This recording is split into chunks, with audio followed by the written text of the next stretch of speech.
red dot there. Really? Phoenix Board. Both. Okay. And you had two, had a yellow dot and a red dot, whatever colors, doesn't really matter.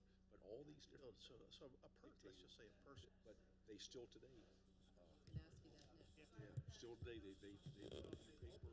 I don't know what the age limit, we used to, they made us to do Yeah. time. We'll see. I boycott the comptroller. You, yes or no? I boycott the comptroller. Really? What did he do to you? Want to know what he did to me? Okay. And it's okay. We're friends, but I need to go on. So we're in combo. This is Mac. Before I became commissioner. In combo last year as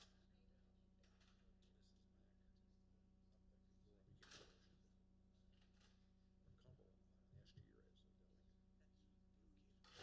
He moved the comptroller's office to and Cascade's there, which is fine.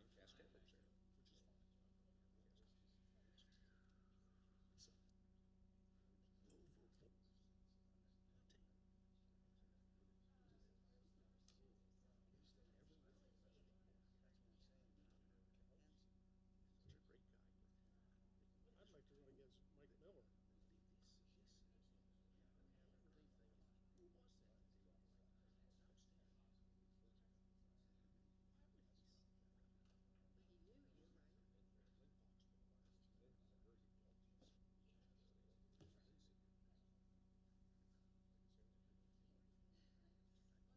Who was it? So now that remind, no. Okay, well, that makes it easier for me not to have to anyway. What is this? I just received. Date.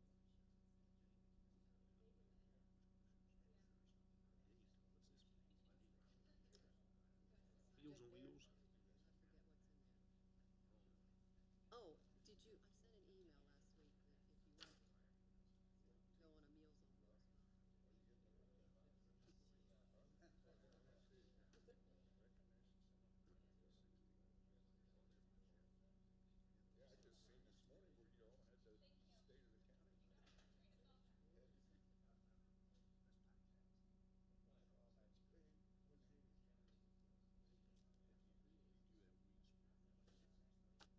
Green, let Oh, always is that okay with you?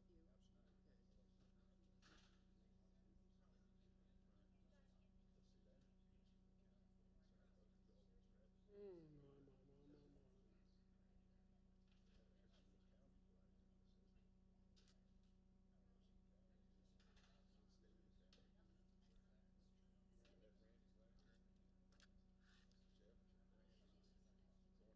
You ladies responsible for the video this morning.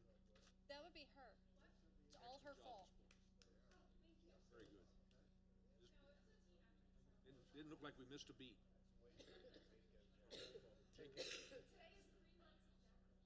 Since the day we started? You started since the day and you started this right away too. The same day. Who's recognizing? She just came right in like she's always been here. What are we doing for the recognition? Who's in charge of that? You have one more to do though. It's got to go well tonight too. It's got to be equally as good tonight. Right? What time are you going out there? She's doing all of it. Oh, what size is the screen? Well, that's fine. I mean, You don't know what size the screen is out there. And it's a different. It's a projector out there. It's projected down. What time are you going out there? Okay. Okay. Good. Danielle. Danielle.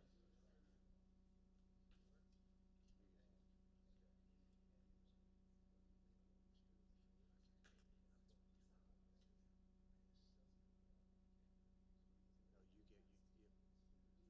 Okay.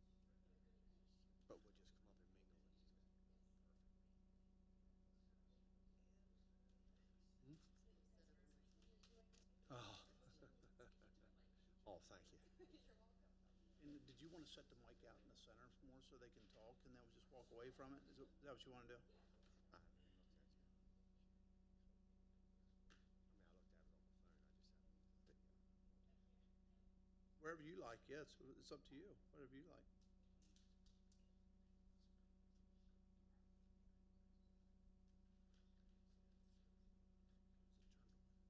Is it turned on? One week to go in Annapolis, and the nightmare will be over. I don't know, as long as it doesn't feedback, probably. Tiny die. Yep.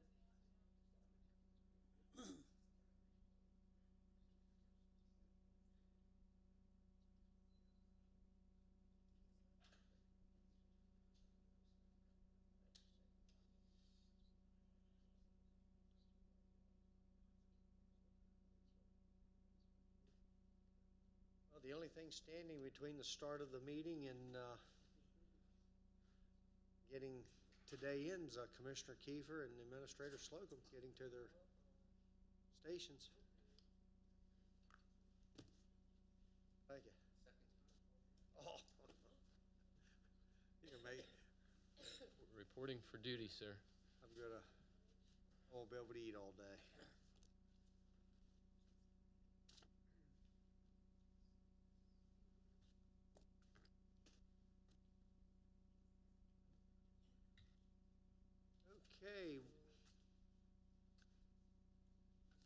What are you on technology?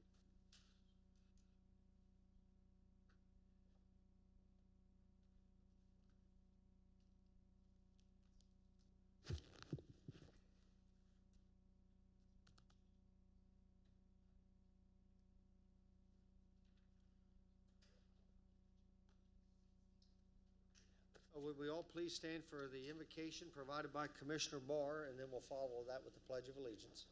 With attitude of prayer. Gracious Heavenly Father, thank you for this day. Thank you for this opportunity to serve our fellow citizens.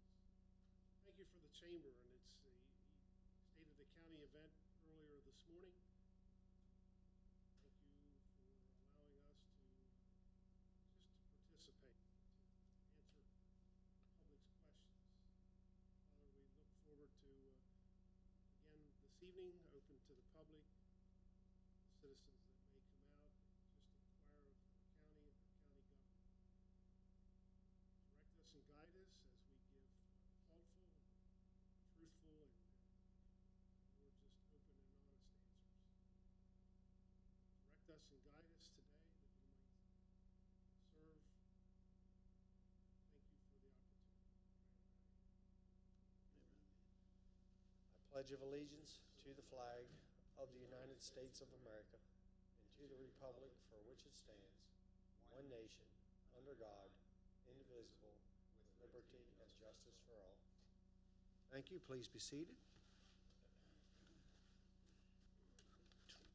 I'd like to call the April 3rd, 2018 Washington County Board of County Commissioners meeting to order. With that, I'd like to ask the commissioners if they have anything to report on. We'll start with Commissioner Kiefer. There's no minutes today, I'm sorry. Nothing today. Commissioner Myers, Commissioner Barr, and I'll pass also. Thank you.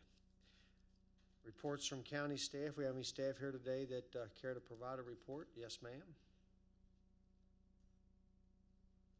Good morning. Did you have a good Easter? Good for you. So did I. Didn't eat any chocolate. Can you imagine that? Good morning again. I'm Susan Buchanan, Director, Office of Grant Management. I'm just coming before you to provide an update on some things my office has been doing over the last several weeks. March 6th, 2018, you may recall Mark Halsey, accompanied by Howard Blackie Bowen and James Holsaffel, who are chair and vice chairs of the University System in Maryland Campaign Committee, and Mark is the director of the University System Maryland Hagerstown. They came before this board requesting funds either in the form of some assistance for either a scholarship for the physician assistance program or nurse practitioner program for local county residents, or also funding support for the physical renovations associated with those programs. During the presentation, there was some interest from this board in the scholarships in particular, and asked staff to look into the matter. The University System Maryland Hagerstown is utilizing the University System Maryland Foundation Incorporated, a public charitable foundation with a 501c3 designation to raise these funds. The foundation is organized to receive, hold, invest, manage, use, dispose, and administer property of all kinds for the benefit of the University of Maryland for any or all educational support or support activities, including endowment of scholarships and other forms of student aid programs activities associated with the University of Maryland.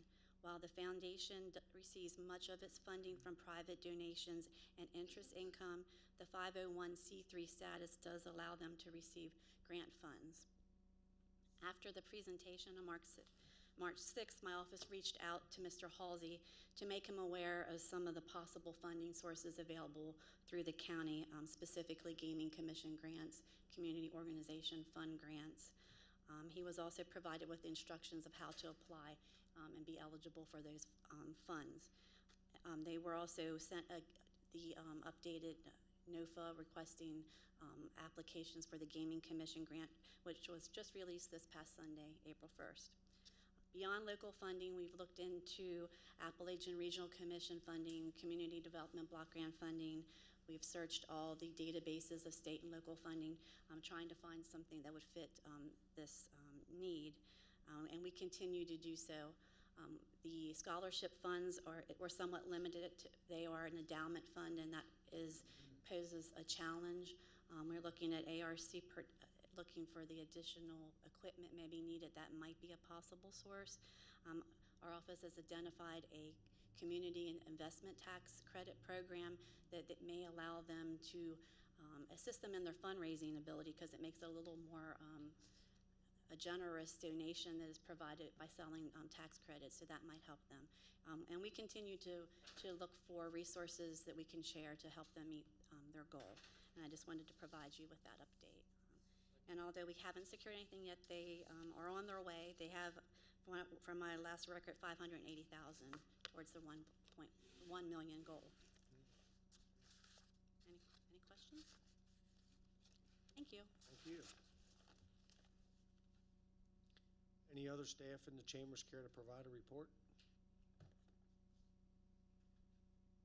County attorney issues, county administrator.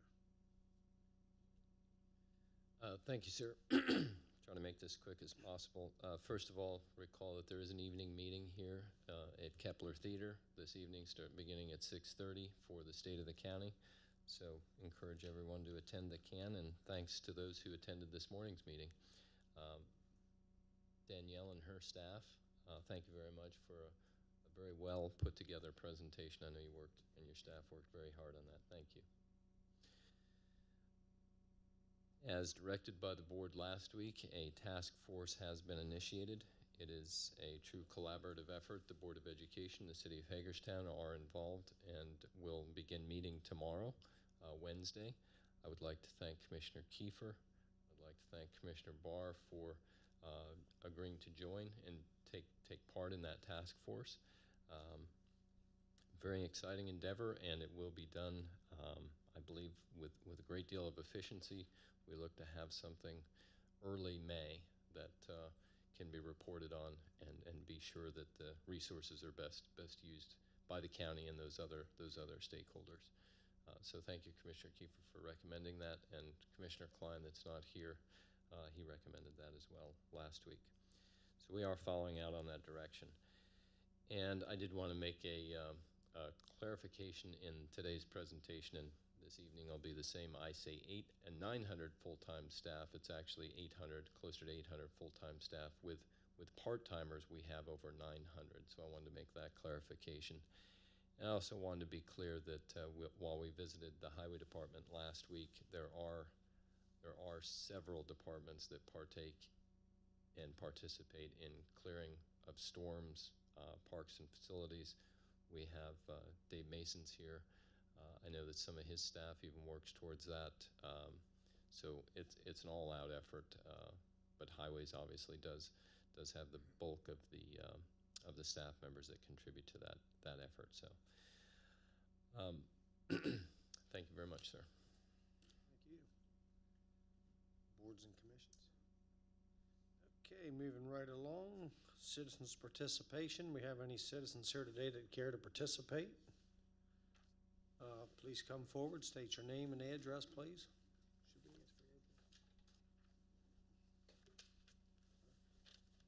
Just your name. Good morning. My name is Jim Klein, and with me is Rusty Baker. We're part of the Joint Veterans Council. We were here last year and presented our project to build a Vietnam War Veterans Monument in Hagerstown. You have a new copy. I did give copies out last year. There's an addition on there. We now have a Facebook page and also a website. Basically, we're here to give you an update on where we are with the project. We've raised since January 1st of 17, $103,000 some odd dollars. Our goal originally was set at $150,000 to do the whole project. So we're getting really close. We just had a meeting with the city engineer, environmental, plus our contractors over at the site. So we're probably going to be breaking ground to get the foundation and all in here probably sometime this month after we get our permits in line. We have some fundraisers coming up to try to get the rest of the money that we need for the project. Like I say, we're still about right around 46,000, some change. We had a bond bill in. Of course, we found out that we didn't get anything on the bond bill, even though they found $50,000 later that they put in the downtown projects. So basically, that's where we stand on our project. It is a project that's been long overdue. Something that's been put off for a lot of years, and the Joint Veterans Council there in May of 2016, we decided to take it to the next level and get it done. So we went to the city gave us a piece of ground, and we're ready to go. We just need a little bit more money, and we will get it. I mean, even though the bond bill didn't come through for us, we'll still get this project completed. I agree. I don't have too much to say other than, every project has high hurdles. And we've jumped over a lot of high hurdles in the past year and a half. And we made it this far. And I don't think there's going to be a hurdle high enough for us to stumble over to getting this project completed. So thank you all very much. Thanks for allowing us to come in. And, thank you. check out our website, Facebook page. That'll give you an update on where we're at with it. Where on Walnut Street exactly? South Walnut, it's where West Baltimore comes down from Prospect, where the downtown slide takes place. It's just to the right of that if you were coming down Baltimore Street. If you're coming from Walnut Tires, it'll be on your right-hand side. There's 5 or 6 trees, beautiful trees, that align the sidewalk. And that's exactly. That's on the same side as the city park or the opposite side? Same side. It's actually part of the city park's grounds. Yes. It extends out. There's a path that comes from Jonathan Hager House all the way out, just down to the right of where our project's going to be. There is a banner or a 4x8 future site banner that's been there since we started the project. And then this past January, we added an 8-foot thermometer to let the people see where we're at on it. And then, of course, I just found out that we had a mistake on it, so I just covered up 110,000 on it and didn't realize that it jumped from 100 to 110. So our sign maker made a mistake, and then it goes up to 135. There's two 135s and no 145. So it goes to show that there's not too many people that really pay attention to that, because I didn't even know it. And I'm the one going over there putting the hash marks every 5,000 increment on it. So, but we're really happy with where we're at on the project. And like I say, it's something that's been long overdue. You know, there's a lot of people had different ideas and feelings about that war. The people that served during that war and actually served in country, you know, a lot of them didn't have a choice. You know, and this is to honor them. And you know, we still have a lot of people that today would not donate simply because they're still living back in the 60s during that war, you know. So thank you. Thank you, too. Have a good day. Thank you. You also. Okay, we have any other citizens here today care to participate? First, second, third, anybody? Okay, that concludes citizens' participation. Now it's time for another exciting moment for Washington County, and we're going to be recognition of the South Hagerstown High School robotics team. Ms. Crabb, how are you today? Good, how are you? Good. Good. My name's Danielle Crabb. I am the Public Relations and Marketing Director. Today we have the honor of recognizing several students from South Hagerstown High School's robotics team on their significant achievements. The South Hagerstown High School robotics team recently took the top score in a skills competition, earning a ticket to the 2018 VEX Robotics World Championship. This event will run from April 24th to the 28th in Louisville, Kentucky. The incredibly talented four-member team consists of Catherine Eimer, Arturo Vanilla, Brett Custer, and Samantha Brammer. Don Custer serves as the team's advisor. In addition to the top score in the skills competition, the team also took home the Think Award, which is awarded to the team that displays excellence in programming the robot. We applaud these students for being an excellent representation of the county and their exceptional dedication to the field of science and technology. So I'd like to welcome you to help us honor these four wonderful students today and present them with their certificates. So you want the commissioners will all come up here? Yeah, that would be great.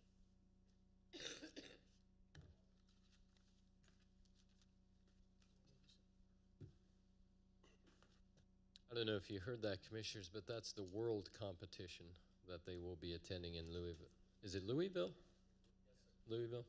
And how many teams are in the Worlds? Is it? In the world competition, they only allow the top maybe 2.2%. Wow. Which is roughly 500 robots out of the 18,000 robots. Congratulations. Yeah, that's fantastic. And we wish you guys luck.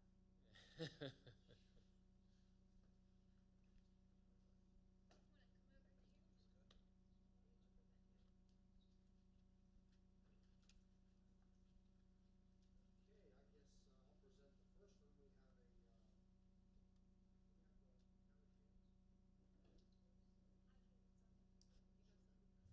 Here, Brett.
I have the mic, so I guess I'll go next. Sammy, your certificate as well. First of all, I'd just like to say, boy, isn't it amazing what our students in high school are doing with robotics? That's not a field I got to enjoy when I was in high school, and that wasn't that long ago. So I think it's really impressive that here in Hagerstown we have a school, a team that's representing us in a nationwide, no, worldwide competition.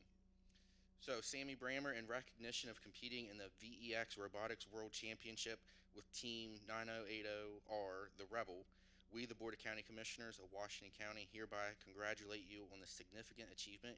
Your hard work and determination is commendable. Best of luck to you and your team, and thank you for being a great representation of Washington County.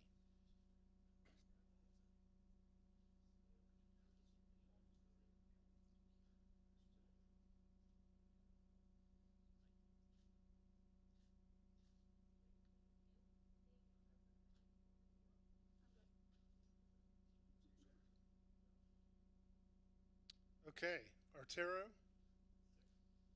nice to meet you. Congratulations. And I know Wayne was talking about robotics in, just in recent history, but back when I was in school, it was a slide rule. So if anyone remembers or knows what one of those are, so old.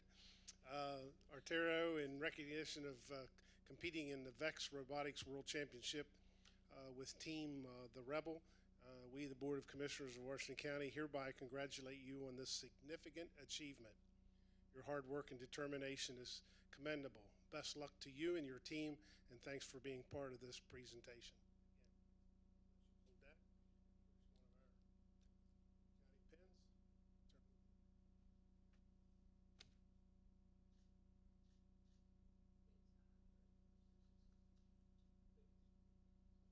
I have Catherine Emer.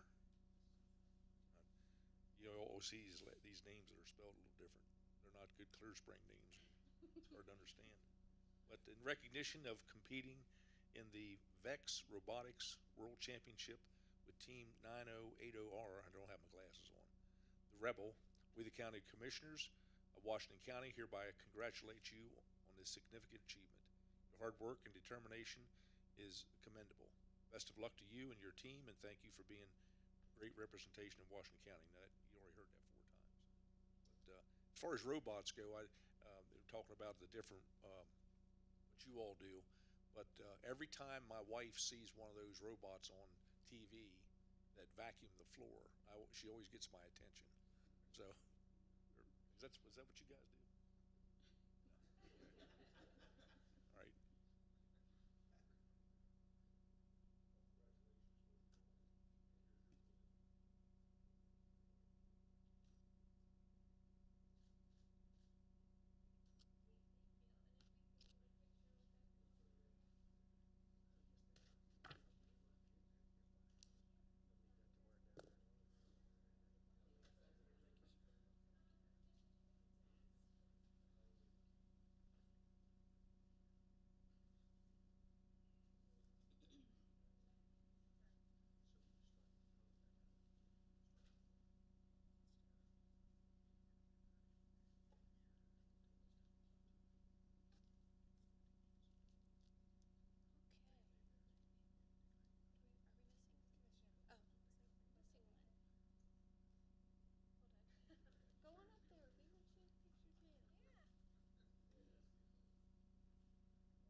start with basically the members that come back from previous years.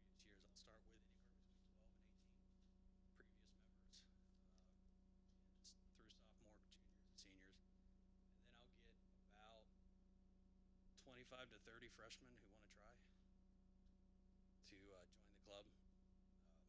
Those numbers usually dwindle down due to freshmen learning what high school is, joining other teams, things like that, like football teams, sports teams, whatnot. They go through a series of tests to see if they can, I want to say, cut it, so to speak. Some of the kids that come from us from middle school have some experience with robotics, some have none. So we try to teach them from the beginning. Some students just learn that they don't like it. Others fall in love with it. We have a set of freshmen right now that are going to Worlds with this team because of their dedication and their willingness to learn. So we're going to take them with us to Worlds so they can see what it takes to get to that environment. Over the years, we have taken many kids to Worlds. Actually, we've been to Worlds twice before this. This is our third time down. And we've always taken students that have shown great zeal and willingness to learn. In fact, all three of the 4 students have been to Worlds previously as observers, not competitors, and this year they're going as competitors. As far as our year, we will start building the new robot for next year about June.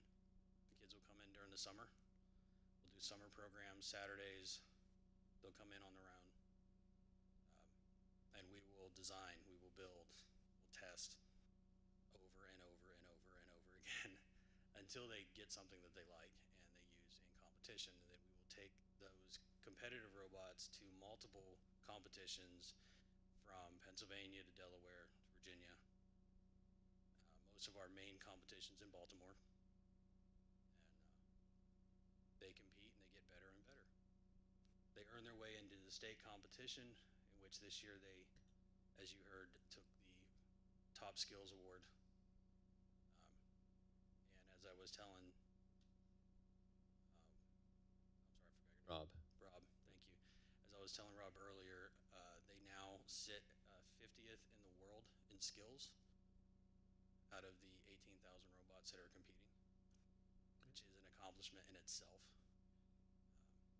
They're going to take their new robot. They just started building another robot just for the world competition, and they're hoping to have it done in 2 weeks, which is a feat to take down the worlds and go against the best in the world. Well, best of luck, and I think they're ready to go. I think they are. All right, sir. Thank you very much. Thank you. Good luck. Yes.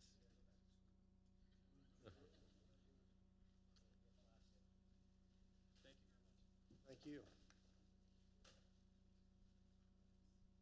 State Homeland and Security Grant Program, approval to submit an application, accept award, the awarded funding. Ms. Laypole, how are you this morning? I'm doing great. How are you? Good, good.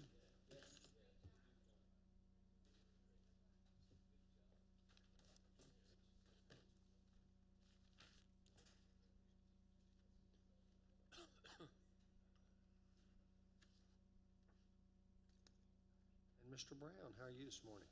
All right, sir. How are you? Good. We're ready. Good morning. I'm Stephanie Laypole, Grant Manager with the Office of Grant Management. And here with me today is Tom Brown, Emergency Management Specialist with the Division of Emergency Services. We are seeking approval for the submission of the application to the Maryland Emergency Management Agency in the amount of $116,615 and accept funding as awarded. Emergency Services is requesting funding which will pay for partial salary for the Emergency Management Specialist, the cost of the Washington County Citizens Notification Program, and other costs which include training, equipment, public outreach, and response capabilities. The performance period for this federal grant is September 1st, 2018 through August 1st, 2019. There is no matching fund requirement associated with this grant. However, at least 25% of the funds must be spent on law enforcement related tasks or equipment. Are there any questions?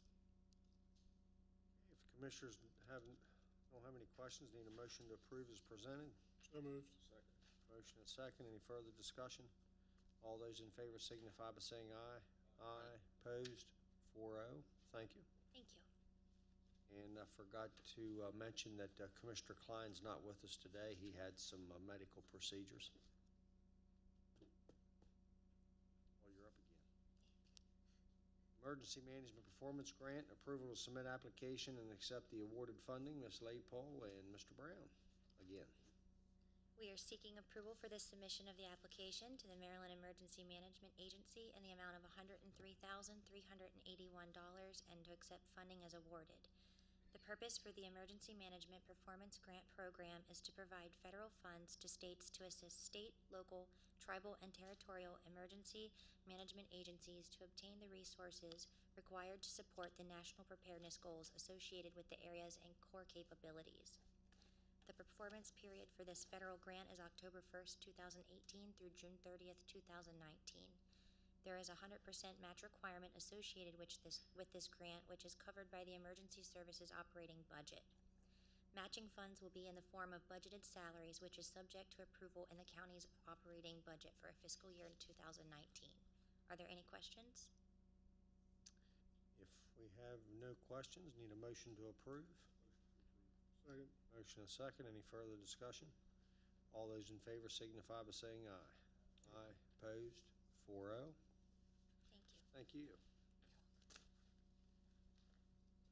Okay, next, Planning Assistance to States Program Grant Phase 3. Approval to accept awarded funding. Ms. Laypole and Mr. Mason. How are you two this morning? Again. Great. We are seeking approval for the acceptance of the award from the United States Army Corps of Engineers in the amount of $70,000.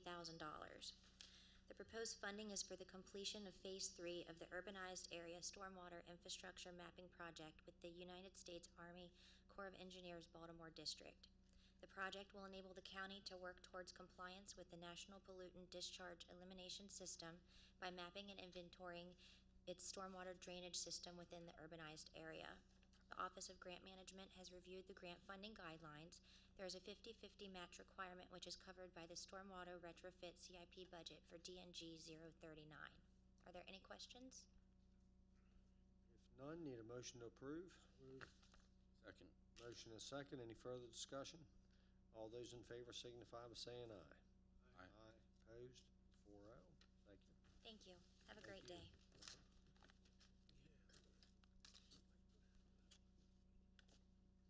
Clean County Initiative, Clean Streets, Clean Streams. Mr. Hobbs, Mr. Mason,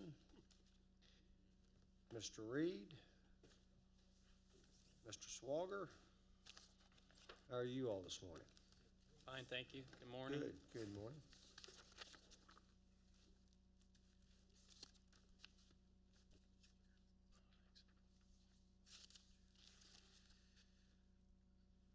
Scott Hobbs, Director of Engineering. I'm here, as you discussed, with Dave Mason, Alex Reed, and John Swager. This has been a collaborative effort between our departments and the entire county. Just want to make reference to Division of Environmental Management, the Highway Department, Public Relations, the Construction Department, the GIS Department, and Parks and Recreation have all been a big part of this plan. What we're going to present today is an update to the programs that we've been progressing with over the last few years, and what we look forward to in order to meet our permits moving forward. So Washington County, along with other jurisdictions in Maryland, has been operating its municipal separate storm sewer system, MS4, under an NPDES permit issued by the Maryland Department of Environment. In recent years, stormwater management regulations for implementation have changed, and the jurisdictions must comply as specified in the NPDES permit. By July 1st, 2018, the county will receive a new NPDES permit from MDE. To address the permit, county staff has been working on water quality projects for several years and continues to develop a strategy to provide additional stormwater runoff management on impervious acres equal to 20% of the total impervious area within the urbanized area for which runoff is not currently managed to the maximum extent practicable. County staff is also evaluating cost-effective stormwater best management practices, providing public education and outreach, as well as establishing the framework for annual reporting. The program will also satisfy the watershed implementation plan that focuses on pollutant load limits for both the Chesapeake Bay and local TMDLs, total maximum daily loads. And with this, we have a presentation that we're all going to share.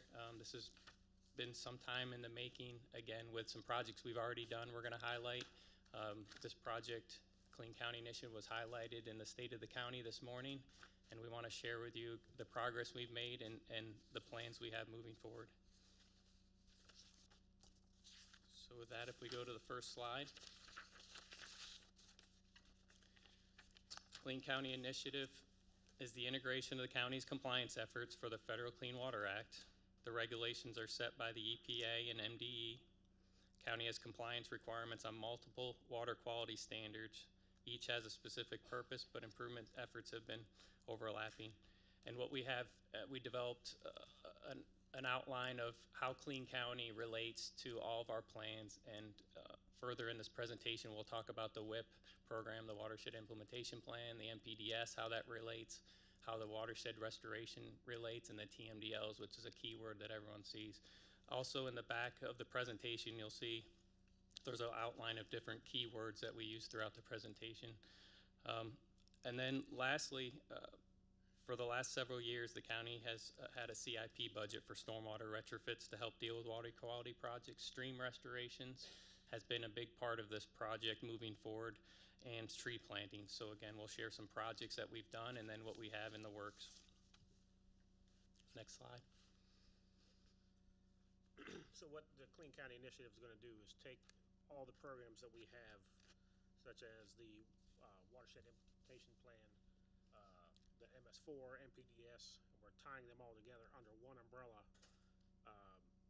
which is kind of how MDE is kind of pushing us anyway. So we will handle all the total maximum daily loads for the impaired streams that we have, the Antietam and the Conococheague, restoration plans that we've completed and are working on to get grant funding for different projects within those areas, and then also working in the urbanized area to manage the stormwater and prevent pollution. So we talked briefly about TMDL, total maximum daily loads. These are what we use to rate the cleanliness of a stream. Currently, Washington County has 2 impaired streams, Antietam and Conococheague. Potomac River directly to. As well. And these are all part of the Chesapeake Bay initiatives. We're cleaning up our area to help clean up the bay. It's a statewide mandate. It's Pennsylvania, West Virginia. Everybody that drains into the Chesapeake Bay is mandated, and this is our part to help clean up the bay. Before you change real quick, Dave, can you go back? That chart that's right there, I think that's really a good example. So all 3 of those circles is required. But we wanted to be able to demonstrate how those 3 merge, because they don't merge in all the things. If we talk about fecal bacteria, we're talking about the local mandates. But that's not a Chesapeake Bay mandate. So things get sort of confusing. I thought that was a great example. So like Dave mentioned, the Potomac River that drains directly to the Potomac River watershed that drains directly to the Potomac River, not the main stem. The Conococheague Creek and the Antietam Creek are all 3 listed on the 303D impaired waters list. We are required to address those with watershed restoration plans, and we have an active EPA-approved plan for the Antietam. MDE is currently reviewing the Conococheague plan. We're going to be meeting with them in April to start finalizing that. And the 319 funding mechanism that goes through the state is dependent upon, we have to have a watershed restoration plan that's EPA approved in order to qualify for that funding. So that is it's another avenue and another sort of tool in our toolbox to get after some of some of the funding, because we talk about numbers, things can get a little crazy. So obviously, some of you who were here to remember the WIP process about, I guess that was 2012. And it's the watershed implementation plan. That's the EPA clean up the bay by 2025 process. We had an initial plan that was approved, and this summer we're going to be revisiting that for the phase 3 process. So you will be getting a lot more information about that in the coming months.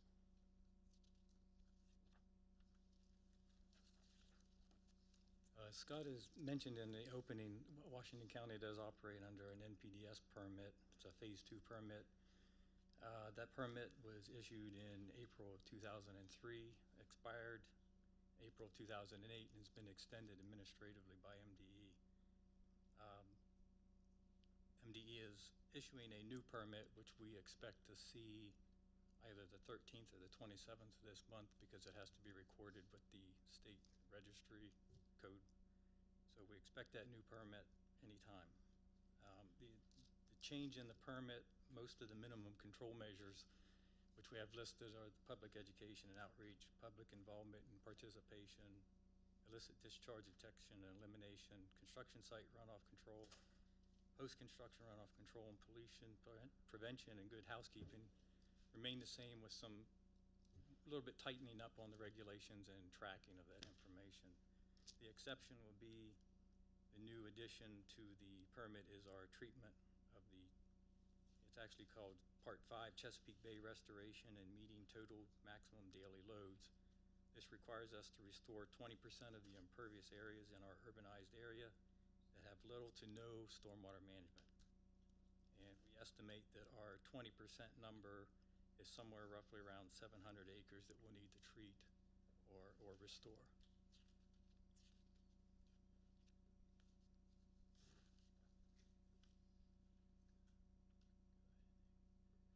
So moving into the 20% restoration, that's where our capital projects and what we've set aside for funding, what the board has set aside over the years for the stormwater retrofits, the stream restorations, the tree plantings. MD has approved over 50 stormwater BMPs, best management practices that are acceptable methods. Moving forward, we're going to share with you what that relates to in the pollutant removal rates, and 20% reduction and then a removal rate.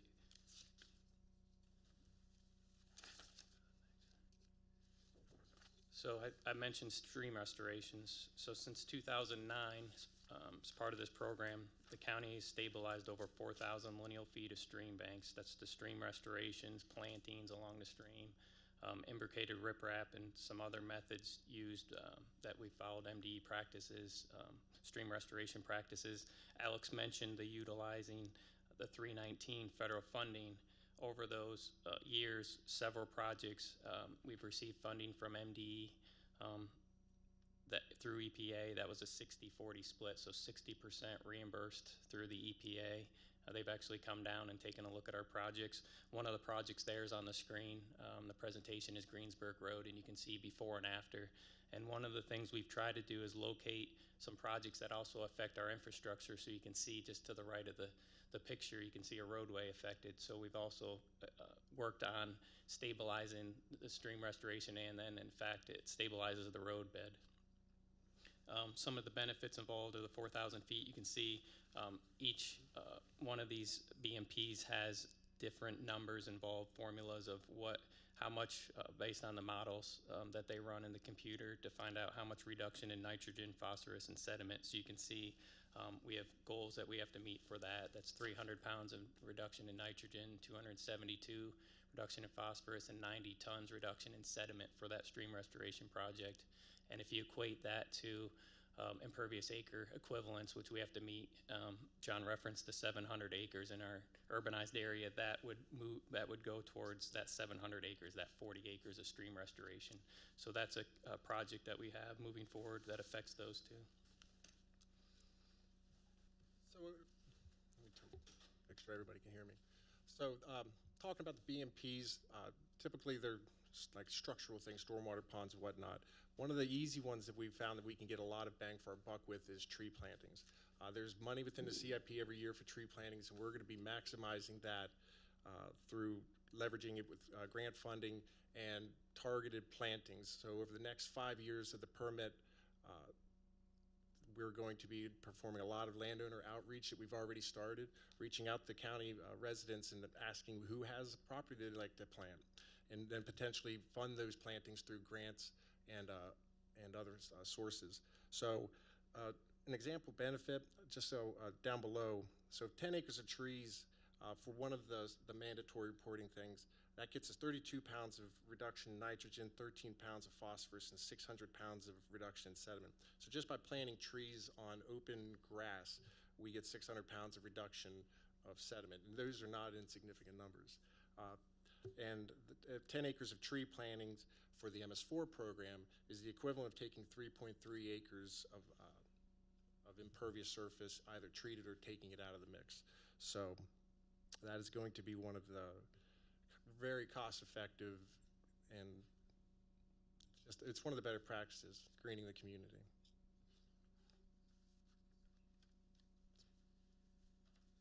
There's another tool that we're looking at to help us with our 20% and also to clean up some of our roads and streams.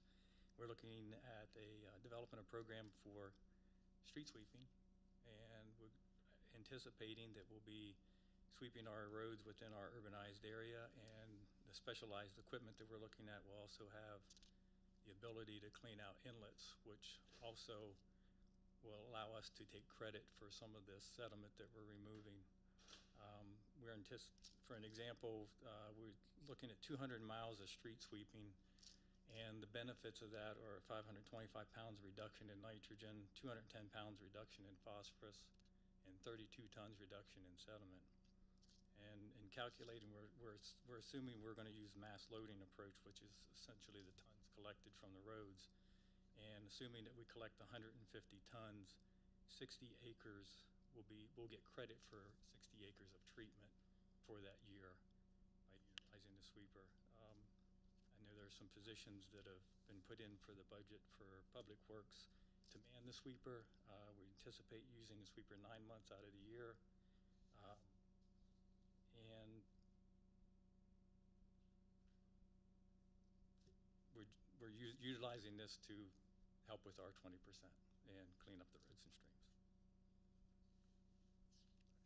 So next.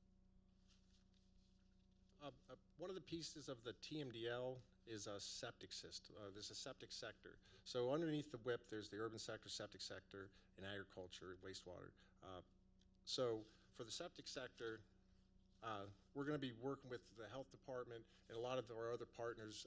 We've been reaching out to local haulers and pumpers and honestly reaching out to the industry professionals and saying, what would work? How can we enhance and how can we improve the amount of septic tanks that are being pumped in Washington County? How can we track and verify the number? Every 2 years, we perform milestones for the watershed implementation plan, and letting the state know how many septics are being pumped, we get reductions for those. Now, these are costs incurred by residents as part of the normal maintenance. However, we get the county gets the credit as it is for the reductions that go with that. So currently, the county maintains 578 septic systems of our own that we own up in the Cascade area. Those are getting ready to be enrolled, or they may have already been enrolled, in a 3-year pumping program. And down below in that little, in the chart there, the septic pumping is obviously the TN, TP, TSS, that's total nitrogen, total phosphorus, and total suspended solids. So as you can see, for every septic tank that is pumped, we get 9 pounds of nitrogen, and again, that's not insignificant. And then on the far right column there, it says impervious acre equivalent. So that term is whenever we talk MS4. The MS4 program does not talk pounds of nitrogen and everything, they talk the acres reduction. So that is the equivalent, basically apples and oranges, but at the same time, they're both fruit. So below there with the septic BMP benefit example, if we would pump 1,000 septics yearly, or if we would report, because we're convinced that that's happening every year, if we would be able to report that, we'd be able to report up to 600 pounds of reduction in nitrogen. And then for the MS4, those 1,000 septics being pumped is the equivalent of 30 acres of impervious acre treatment. So again, this is being done. It's a low-hanging fruit. We just got to figure out a way to capture it and report it.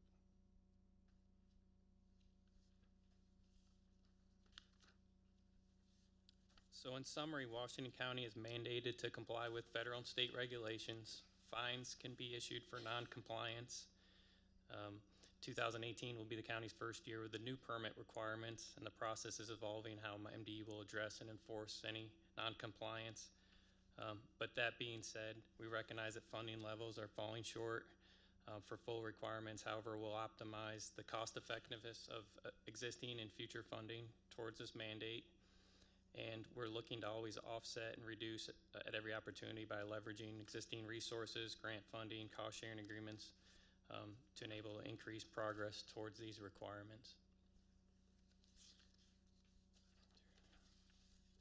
So with that, if you have any questions. Some states, Pennsylvania, they actually have a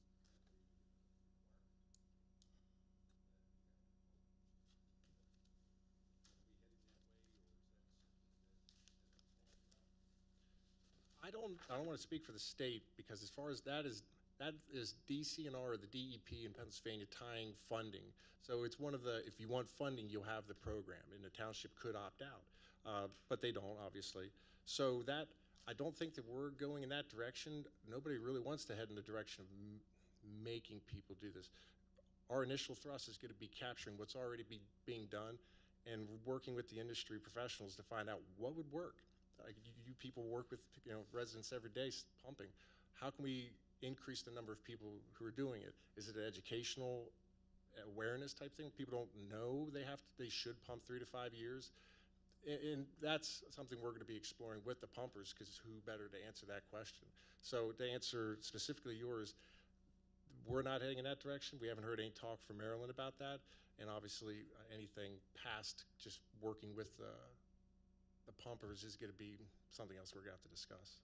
I know homeowners, when they decide they want to build in Washington County, the first thing that they find out when they go to the permit office is they have to put a sprinkler system. So that's a expenditure there, probably $10,000 on top of Absolutely. building elsewhere. But more importantly, their septic system now costs double Mm-hmm. of what it used to. Now, I guess my question is, not following this, a couple of years ago when they implemented this new septic procedure with the alarm and where I believe it can be put onto a dialer that automatically would call your septic or call your septic pumping people to take care of it. That's not there yet. Has that been relaxed any, or is that, I know there were some things moving through the legislature that maybe relaxed the stringency of the septic per se that we have now. Is that still the same as it was when it was put in? Yes, sir. As far as I know, Washington County, I want to say it was 2013, maybe it was Yes. earlier than that. Yes. Whenever, okay. So all systems, the system you're describing is called BAT system, BAT, best available technology, and it has an enhanced denitrification abilities. So I have not heard anything from the state indicating that that has been relaxed. I think that for Washington County, that very well may be a county policy. I'm not sure if that was handled above me at the time. So that's something I'm absolutely going to look into. And I will get you an answer on if there is any movement towards relaxing that, and what's the distinction between what the state is requiring and then what might be extra that the county is requiring. Does that make sense? Okay, any other questions, commissioners? How are we keeping track of how close we're getting to what our goal is or what the requirement is by the state? Are we doing something to monitor Yes, our progress? Right, so we have a reporting that we have to do every year, and John actually keeps track of the model. There's actually a program, and I'll let John speak to it as far as how that's tracked. A lot of the stuff is submitted to our annual report, which will change with the new permit, but we also, through our GIS department, we have a GIS geodatabase, and we put all these BMPs into the database. We actually have a little dashboard that you can pull up, and you can see where we're doing projects, and the little gauge moves, so we know how many acres are coming up. So we're tracking it through the geodatabase and actually have a visual with the gauges, so we can see our progress. And one key component we talked about just before, and Dave was here with Stephanie, was mapping, the GIS mapping, how critical that is to the permit and to our progress. And that's where Army Corps of Engineers realized the need for this across the state. And we've gotten on board with them with this 50-50 share, so they have staff that's well-versed in this to get us the information we need, and we continue to map our watersheds, Antietam, and moving forward the Conicajig. Okay, any other questions, comments? First, I want to say Alex is the best dressed. No offense to the rest of the three of you. Yeah, good taste, Rob. Yeah, very nice. But I'd like to thank you for the ownership that each one of you has taken in this. It's a complex issue, but I think the things that we heard are cost, return on investment, cost sharing, efficiency, collaboration, and that's been the name of the game with this. Some agencies, commissioners, I can tell you, have looked at this differently. The State Highway Administration looked at it a little differently, where they're putting in some fairly large projects that have high overhead, and when the citizen looks at it and says, what did they just do? A lot of folks will ask me, what are they doing out there? It's a pond for cleaning the stormwater. What we're trying to do here, and what I'm hoping you'll see over the course of the next several months, is that we're actually trying to clean things up that you will see. You won't have to ask what we did, but we'll get to tell you, in addition to that cleaning, what we did is actually got points back from MDE that we've reduced the load. So we're trying to make something that's fairly painful and very expensive into something that you can actually see and enjoy and benefit from. And in my mind, it goes all the way from economic development to environment, this particular topic does, because when you go into a town or a city, you want to see something that's clean, and I thank these guys for stepping up and collaborating on that approach. Thank you. Any last chance for questions? Okay, you all have a good day. Thank you. Lunch is on Mr. Mason. Take him out to your place, Dave. Yeah.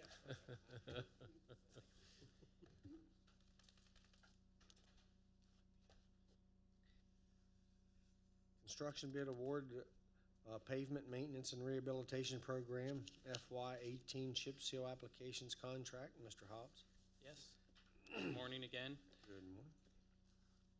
I'm here to recommend that the board award the bid for the pavement maintenance and rehabilitation program, FY18 chip seal applications contract, to the lowest responsible bidder, American Paving Fabrics of Hanover, Maryland, for the amount of $1,415,792.16, which includes the option to extend the contract for a period of up to 2 one-year extensions.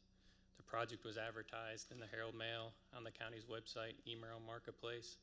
3 bids were received on Wednesday, February 28th. The bids have been evaluated, and the low bid by American Paving Fabrics is in order. The engineer's estimate was $1,408,000. The pavement maintenance and rehabilitation program for chip seal applications involves pavement preservation and repair. Applications include providing single chip seal surface treatment, double chip seal surface treatment, fog sealing, patching, and permanent pavement markings. Project includes approximately 30 miles of treatment applications. Contract follows State Highway Administration provisions for monthly liquid asphalt price adjustments as used in prior years. The bid documents provide 80 consecutive calendar days to complete the work. The notice to proceed is anticipated on or about May 14th with a final completion date of August 1st, 2018. The documents include liquidated damages in the amount of $500 per calendar day for work beyond the completion date, and an option to extend the contract for additional years. Motorists may experience some minor delays as a result of lane closures, but there are no major road closures associated with this work. Road signs will be posted throughout the duration of work, and the road list will be posted on the county's website for reference. This is a budgeted capital improvement project. Total expenses are estimated at $1,660,000 for the proposed bid award, inspection, testing, construction contingency, and asphalt adjustment costs. In summary, this is the most cost-effective and practical alternative. Roads are substandard in need of repairs to extend the service life, and this goes back to our cost-effective approach with lowering HUR, Highway User Revenue Funds.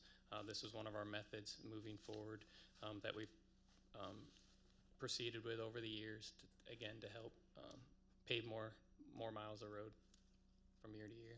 So with that, if there's any questions. If No, we don't have any questions. Need a motion to move forward? So moved. Just a question, if I can. A motion second. Question? I'll repeat what I said last week.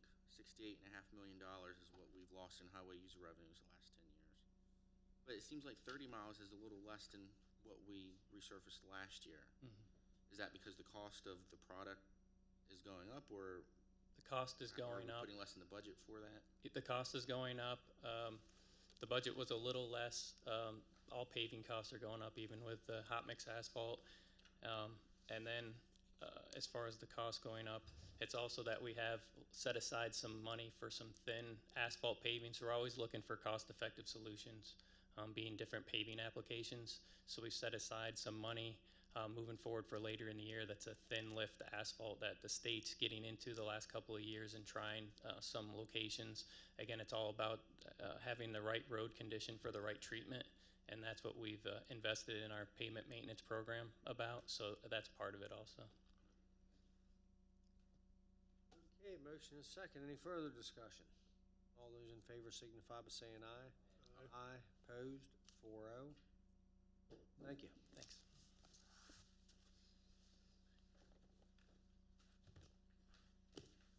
Rezoning application schedule, Mr. Goodrich.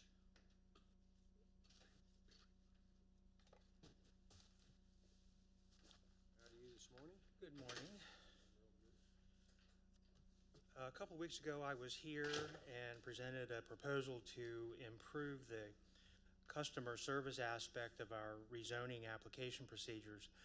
I discussed with you a proposal to move from our current 2-cycle per year process on a set schedule, moving from that to accepting rezoning applications from the general public on an as-needed basis. In other words, we would accept and begin the analysis process whenever the application was submitted by the applicant, instead of waiting for a deadline to pass and collect multiple applications and work on them all at the same time.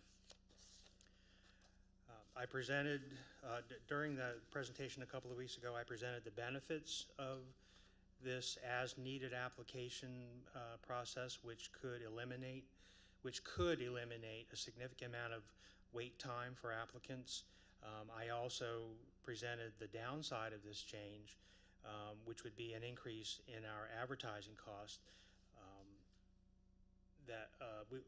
Because we have to advertise each application for 2 public hearing or public opportunities for comment, we will have to do those on an individual basis rather than being able to aggregate several applications and only publish one ad. So that's going to affect our cost for advertising. We also discussed briefly during that presentation ways to address that additional cost by passing that cost for advertising on to the applicants, or raising our application fee, or simply accepting the additional cost and incorporating that into our budget. Following the presentation a couple of weeks ago, Commissioner said that you wanted some additional time to consider this new option to go to an as-needed schedule. So I'm back now. It's been a couple of weeks. I'm back now to answer any questions that maybe you come up with since you've been thinking about it, and ultimately ask you to approve the switch in this administrative process from the scheduled 2 cycles per year to the as-needed schedule. It is appropriate for you to make a motion about this change. The procedure that we use now was adopted by the county commissioners in 2008, so therefore we thought it would be proper for you to consider and vote on any approvals. And ultimately, commissioners make the decision in the rezoning process. You're involved in the process with your hearings and making the final decision. So again, that's the reason why we're looking for your action on this switch. So once again, we're looking for a decision on changing to a customer-friendly as-needed rezoning application process. Commissioners, I can reiterate what Steve said. Only slightly different is that a number of customers have asked for this. This has been something that's been requested, and I think that the revenue, as you said, grow tax base, Commissioner Barr, during the State of the County today. I think that will more than offset the cost of advertising. So Puts us in a posture with our neighboring counties, neighboring states, that when they see the need for this to happen, they attack it immediately and get it over with and invite them into the county for tax base and jobs. So with that, I'll make a motion to approve it. Second. Okay, we have a motion and a second for the recommended motion. Any further discussion? All those in favor signify by saying aye. Aye. Aye. Opposed? 4-0. Thank you and good luck. And Thank you. Come back every month with a report of all these wonderful reasons why buildings are being built and businesses are coming to the county now. I'll try to do that. Thanks, Steve. Thanks. Thank you. Okay, we're ready for the general fund budget and the 2019 through the 2028 capital improvement plan. Ms. Greaves, Ms. Edlin, Good morning. how are you this morning? Good. How are you? Pretty good. I have a handout for you. Thank you. We had some last minute news, so we didn't get a chance to fill your books yet. Thank you. Do that.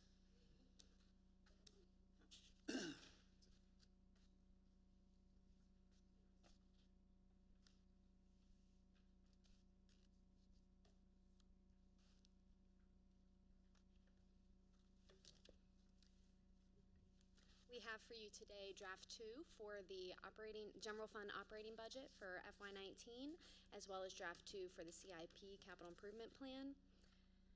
What I handed out to you has page numbers at the bottom. These page numbers start with a 3 because that's the tab that it goes in your budget book, so don't be alarmed about that. And as I stated before when I was handing them out, our staff will be around to fill your books for you. The packet I gave you does have the capital improvement plan in the front. However, I think I'd like to start with the general fund budget. So if you could turn to page 3-6. And these changes are based on new information that we've been given or minor changes just based on review of the budget so far. And my intent is to go over any material changes, maybe not necessarily everything, but if you have a question on something I haven't covered, please let me know. I'll be happy to answer that for you. And any changes to any line items are highlighted in blue. Okay, so page 3-6. The first thing we're going to talk about is revenues. There has been a change for the state administration fees. These are fees that we are charged from the State Department of Assessment and Taxation. It was thought that these fees would be increased, almost doubled, for the FY19 budget. That was what was in the first draft of the governor's budget. However, we have gotten word that that will not happen. So we've been able to reduce these fees back to what they were last year, which is $580,000. The first draft of the budget was over $1 million for these fees. So we're very happy to see that they've been reduced.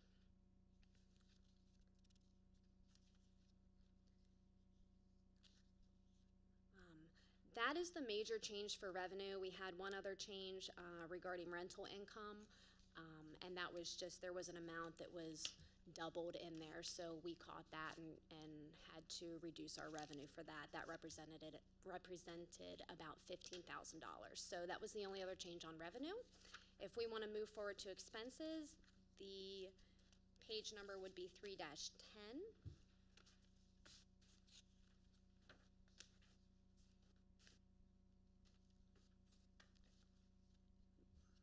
Judicial expenses reduced approximately $2,000, and that was not a cut. It was just redirecting the cost from FY19 to FY18. It is for shotguns, and they're going to be purchased this year.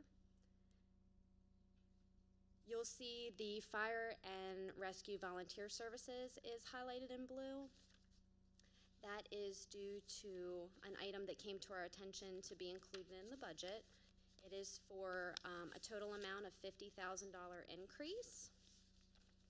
And that is for a staffing subsidy for 2 rescue squad units, one for the Hancock location and one for community rescue service. That was requested by the volunteer fire company and recommended by staff.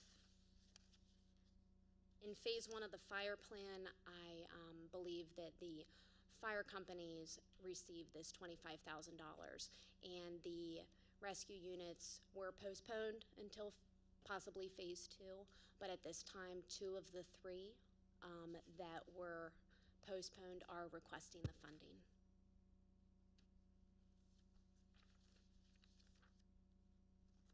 Moving on to 311, several things are highlighted here, however, very minor changes, except you will note that in the capital improvement fund, we have increased the amount going there by a total of $277,000. $204,000 of this is being reserved for the Board of Ed. Right now it's included in the capital line item. However, that may be subject to change, but that's where we've included it right now in light of some possible expenditures that are coming up. So the commissioners, we will be having and can have this discussion now. The commissioners have been advised of this fortunate savings, and the task force this morning that I mentioned, Delegate Weibel had a very nice letter to the editor with an explanation of state funding, how some things are still up in the air. But one of the things that does appear that the number is fairly solid is $40 million to state funding to school safety and security enhancements. Spoke to Superintendent Michael this morning regarding how that would be divvied up. They largely do not know still. Obviously they're on top of it, but do not know. So the money that Sarah's talking about now would be a local match if up to $500,000 comes from the state for additional vestibules or whatever the task force and the Board of Ed deems necessary. There would be local match for that. The other thing that we'd like to approach the Board of Ed about is,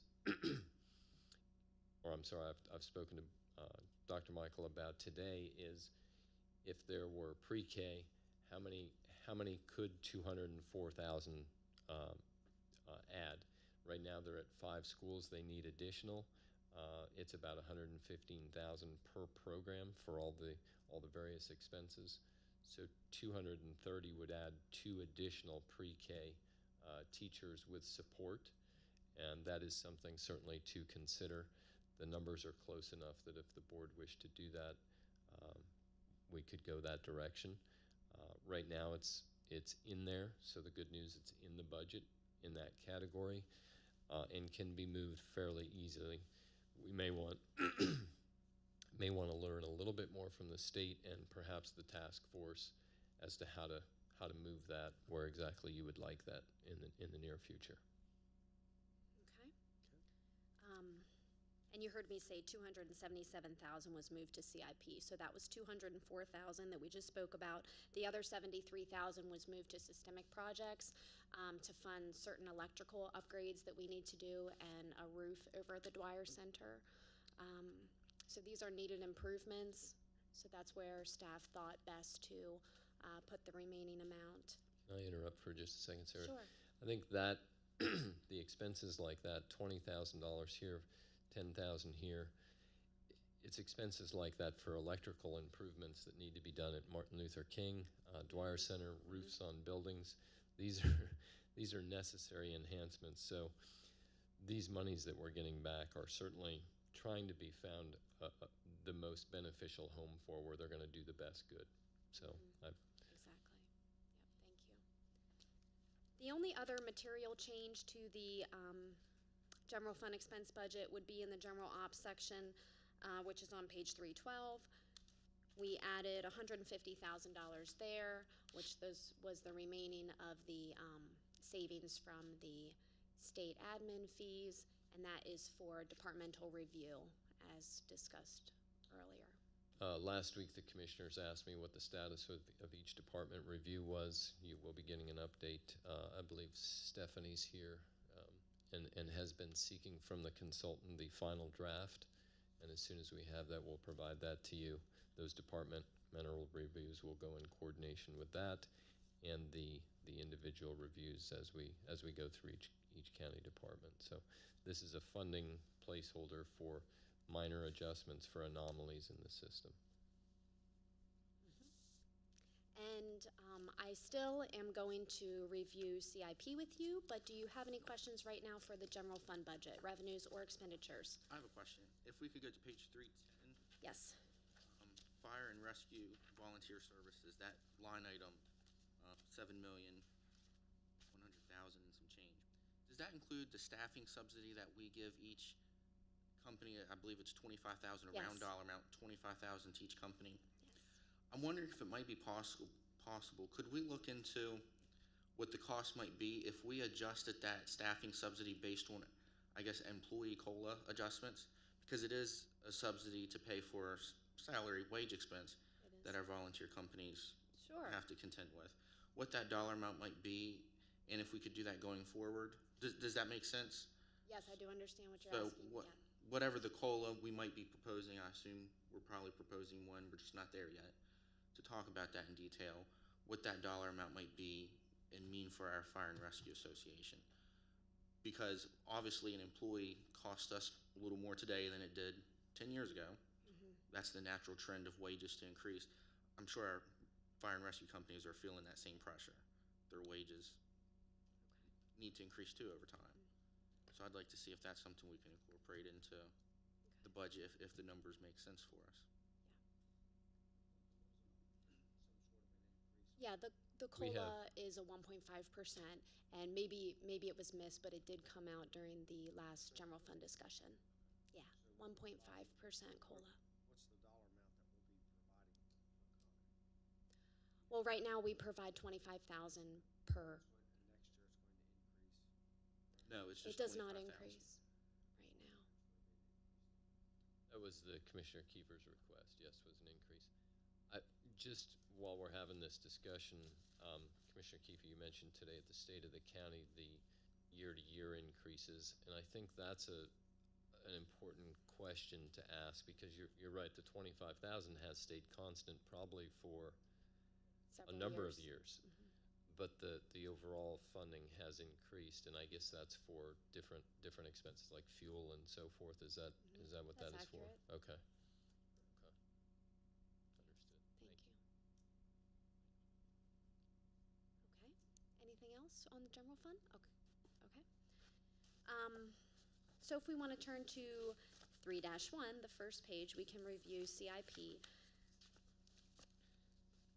This draft 2 represents a $517,000 decrease for FY19 over the draft 1 that you received.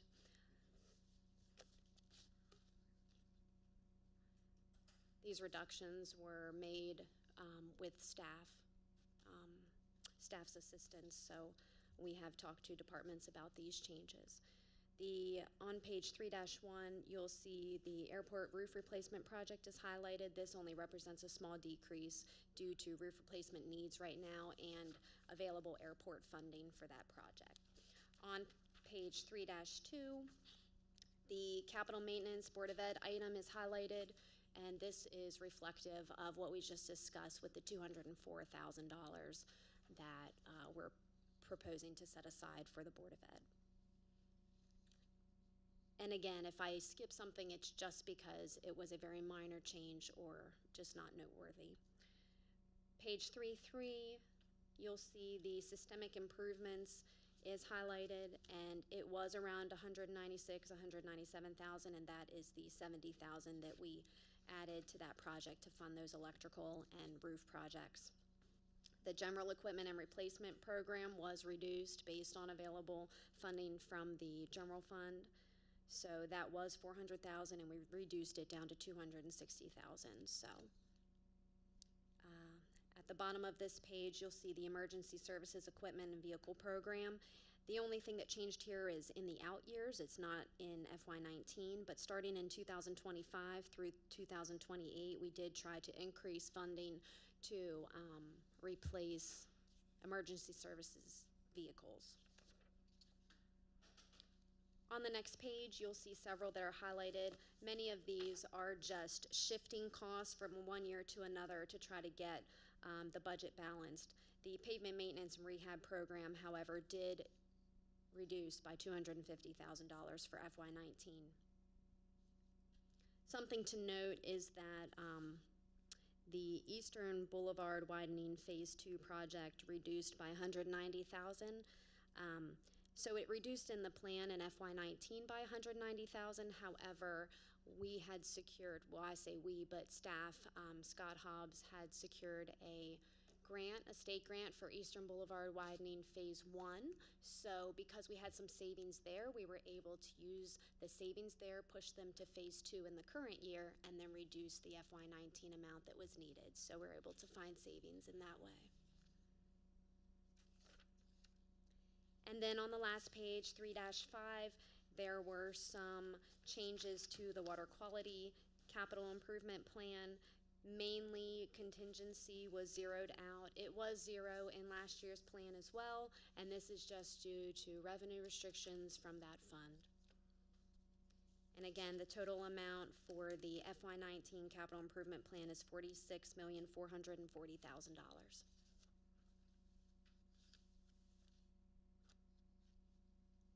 Any questions? Okay. Thank you.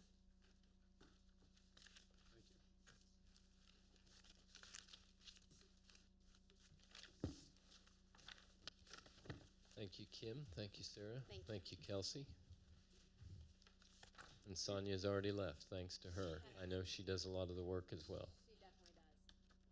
Okay, next is a revision to PR 5B, Transit Department, alcohol misuse and prohibited drug use. Ms. Stone, Mr. Cerrone, I don't see him. The first thing I'd like to say is it's my fault that Kevin Cerrone's name is on there. I did know he was not going to be here, but didn't get it to the agenda in time. So it's not his fault, it's mine. He was provided with an update on the state level that needed to be from the DOT summary of changes that needed to be incorporated into the PR5B, which is specific to the transit department concerning alcohol misuse and prohibited drug use. What I'm asking is that you move to approve the revised PR5B Transit Department Alcohol Misuse and Prohibited Drug Use Policy that is attached. In a nutshell, what has changed is if you look at the policy on page 4, under drug and alcohol testing, which is the fourth large,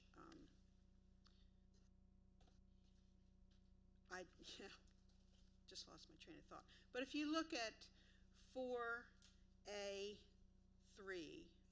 and I hopefully you all have it in yellow, we need to change. Currently it states drug tests are designed to detect the presence of marijuana, cocaine, and opiates, along with amphetamines and PCP. From the state level, it came down that needs to say opioids, within parentheses, natural, semi-synthetic, and synthetic. So all I'm asking here is to change opiates to opioids with the parentheses of natural, semi-synthetic, and synthetic. Everything else in the policy remains the same. But because it was a policy change and we need a revision from you all, that's why I'm here. Okay, any questions, comments, commissioners? If none, motion to approve. Motion and a second for the recommendation. Any further discussion? All those in favor signify by saying aye. Aye. Opposed? 4-0. Thank you very much. covered everything on the regular agenda. So we'll need a motion to go into closed session for reasons stated. Motion to go into closed session. Second. Motion and second. Any further discussion? All those in favor signify by saying aye. Aye. Opposed? 4-0. Closed session. Thank you.